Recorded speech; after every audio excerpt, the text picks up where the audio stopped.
Part 1. Sparks Fly Upward. In Chapter 1, Clary is anxious about her trip to Idris to save her mother. She meets Simon, who reveals his vampire secret and discusses meeting Warlock Ragnar Fell for help.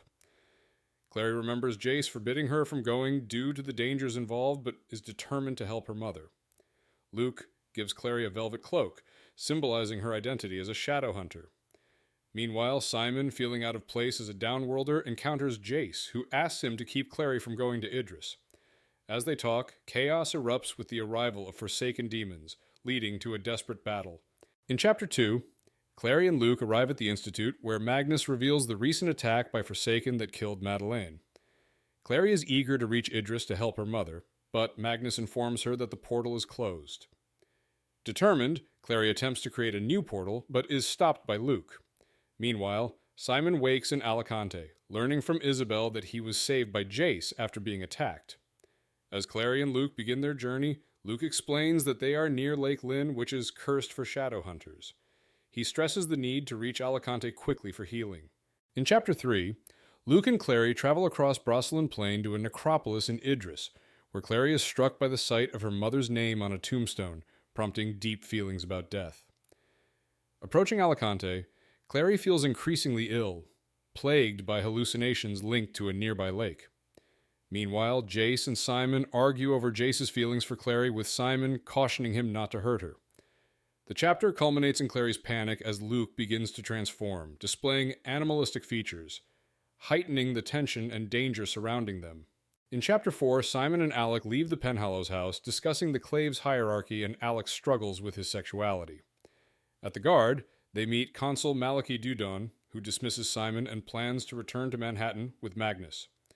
Meanwhile, Simon is interrogated by the Inquisitor, Aldertree, about his transformation into a vampire. Despite Simon's explanations, Aldertree accuses him of lying and ultimately has him imprisoned. Simon discovers he is marked with the Seal of Solomon, a symbol meant to keep vampires confined. Alec returns home, troubled by his conversation with Jace and their shared concerns about the Clave. In Chapter 5, Clary wakes up in Amadis's room and learns that Luke has gone to Brosselin Forest, leaving her anxious about her mother and Ragnar Fell. Meanwhile, Simon is interrogated by the Inquisitor, Aldertree, who suspects he has ties to Valentine. Clary navigates Alicante and finds Isabel Lightwood, who is shocked by her arrival and warns her to go home. Despite Isabel's protests, Clary insists on seeing Jace. She encounters Sebastian, who questions her arrival, and then Max, who points her toward Jace. When Clary opens the door to Jace's room, she discovers him in a passionate embrace with another girl. In Chapter 6, Clary confronts Jace about trust issues, but is interrupted by Alec, who warns her of Luke's danger. Clary reluctantly leaves, reflecting on her actions and their consequences. Jace, feeling guilty over Simon's situation, injures his hand in frustration, while Alec tends to him, but tension remains as Jace plans to break Simon out of jail. Alone in Alicante, Clary meets Sebastian, who offers to help her return home. She reveals her mother is dying, and she seeks the warlock Ragnar Fell for help. Back at Amadis's house, Clary faces disappointment and guilt as Amadis expresses her regrets about Luke. In Chapter 7, Simon wakes in a cell where Jace reveals that the Clave accuses him of being a spy. Clary meets Sebastian, who insists they must find Ragnar Fell. They reach a cottage, encountering Magnus Bane, who informs them that Ragnar is dead but mentions the Book of the White, crucial for saving Clary's mother. Sebastian shows Clary the ruins of Fairchild Manor, where her family once lived. Amidst the emotional turmoil, Sebastian attempts to kiss Clary, but she pulls away, feeling it was wrong. Sebastian's anger emerges when Clary denies their connection, leading to a tense moment before they return to Wayfarer. In Chapter 8, Simon wakes to find a flask of cow's blood and a note from Isabel. Raphael appears, reminding Simon of the need to inform the head vampire before leaving New York, asserting his leadership in Camille's absence. Meanwhile, Clary confronts Jace about Simon's imprisonment. They discuss a plan to rescue him, involving Magnus and the Book of the White, believed to be at Wayland Manor. Clary insists on helping Simon, while Jace reveals the dangers posed by Valentine, who intends to attack Alicante. Clary and Jace explore the manor, discovering a hidden doorway leading down into darkness. In Chapter 9, Clary and Jace explore a hidden cellar in the library, discovering the tortured angel Ithuriel bound by runes. Clary traces new runes, allowing Ithuriel to free itself at the cost of its life, causing the manor to tremble and collapse. Jace pulls Clary to safety, but they face emotional turmoil afterward. Jace reveals he is part demon, grappling with his feelings for Clary, who reciprocates his affection. Their moment is interrupted when Clary notices Jace wearing the Morgenstern ring, which raises tension between them. As they walk back to Alicante, they discover the city is ablaze, signaling impending danger. Part 2. Stars Shine Darkly. In Chapter 10, Isabel waits for Jace and worries about Aline when her pendant indicates danger. A massive demon attacks, dragging Aline away, prompting Isabel to fight back as more demons flood Alicante.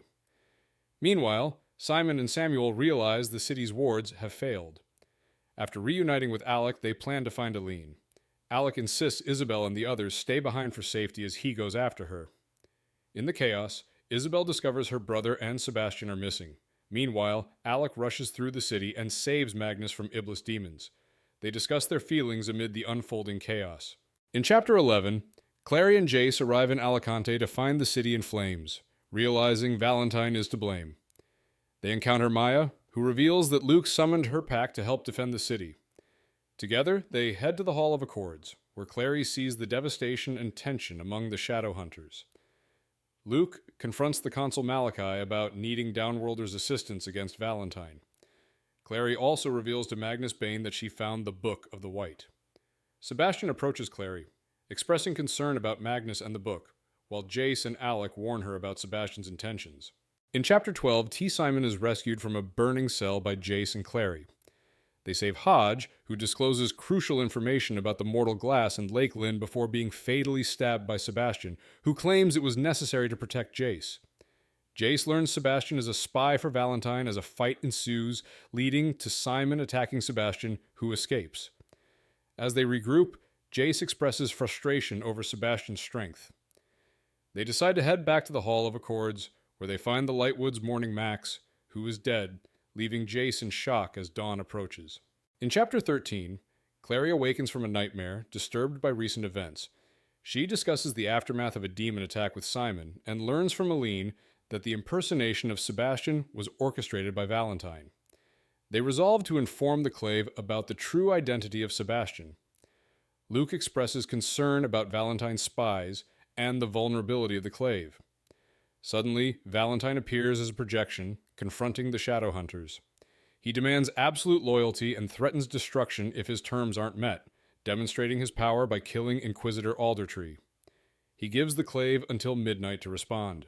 In Chapter 14, Jace, Alec, Clary, and Simon gather at the Lightwoods' new house, mourning recent tragedies, including Max's funeral. Clary discovers blood from Sebastian's attack on her sleeve, which worries Jace about Valentine's intentions. Simon attempts to support Isabel, who is grieving and feels guilty over Max's death, blaming herself for not believing him about the threat. Meanwhile, Clary lies awake, haunted by memories of Valentine. Jace visits her, confessing his feelings and expressing the need to be together despite their complicated situation. They decide to spend the night together, finding solace in each other's presence.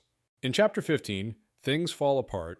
Luke struggles to convince his allies to include Downworlders in the Council, facing skepticism from Mayrese Lightwood and Nazreen Chowdhury.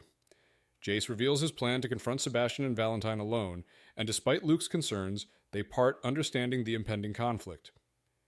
Meanwhile, Clary wakes to find Jace gone and discovers a note and his family ring indicating his departure. She rushes to Isabel, seeking help to find Jace, leading to a tense discussion about Jace's feelings and motivations. Their conversation is interrupted by the unexpected arrival of Clary's mother. Part 3. The Way to Heaven. In Chapter 16, Clary confronts her mother, Jocelyn, now in Shadowhunter gear, about her family's past. Jocelyn reveals she believed Clary's brother was dead, deepening Clary's feelings of betrayal. Outside, Clary and Simon watch as Downworlders gather, realizing the Clave has chosen to align with Valentine instead of resisting him.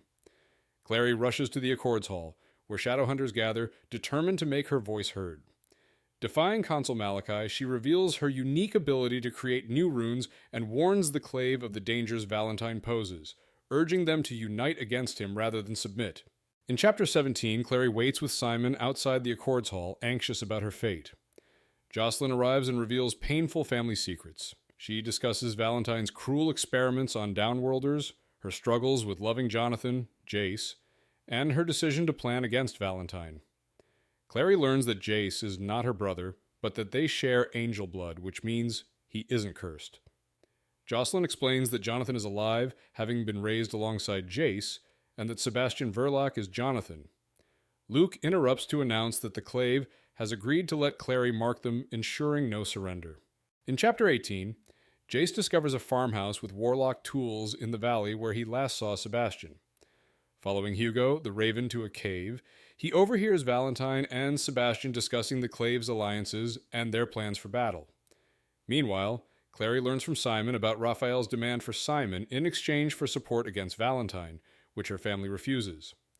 Simon insists on sacrificing himself to secure vampire support, believing it's necessary for unity. Clary reluctantly agrees to mark Simon with a rune, hoping to protect him as they prepare for the impending conflict against Valentine's forces. In Chapter 19, Maya brings Simon to confront Raphael, who is with vampires. Despite Maya wanting to stay, Simon insists she leave for her safety. As she transforms into a wolf and runs off, Raphael prepares to attack Simon, but Simon reveals the mark of Cain, shifting the situation. Meanwhile, Jace battles Sebastian in a cave, where Sebastian claims he will rule the Clave. Jace, despite his injuries, fights back and learns crucial truths about his lineage from Isabel, who arrives to help him. As the fight intensifies, Jace ultimately stabs Sebastian, who collapses into a river, while Clary discovers Malachi's allegiance to Valentine and his plans for a brutal cleansing of the Nephilim. In Chapter 20, Clary regains consciousness on the shore of Lake Lynn, realizing she is bound by glowing runes. Valentine stands over her, explaining how he saved her from drowning and expressing a twisted sense of regret about their past. He reveals his intent to summon the angel using her blood. Just as he prepares to kill her, Jace arrives, wielding a Morgenstern sword and confronting Valentine. The confrontation escalates, with Jace declaring his intention to kill Valentine, who appears momentarily stunned. However, Valentine swiftly stabs Jace with the mortal sword, causing Jace to collapse. Clary watches in horror as everything unfolds. Epilogue. Jace attends Valentine's funeral, reflecting on his complicated legacy. In Alicante, Clary prepares for a celebration, reconnecting with friends and Simon, who reaffirms their friendship. Jace reveals his Herondale lineage and struggles with his new identity. They share a heartfelt moment affirming their love. Amidst the festivities, Clary has a tense encounter with the Seelie Queen, refusing her request for a favor. As fireworks light up the sky, Clary feels content, recognizing the importance of both good and painful memories. Jace holds her, acknowledging that love has made him stronger, and they find comfort in each other.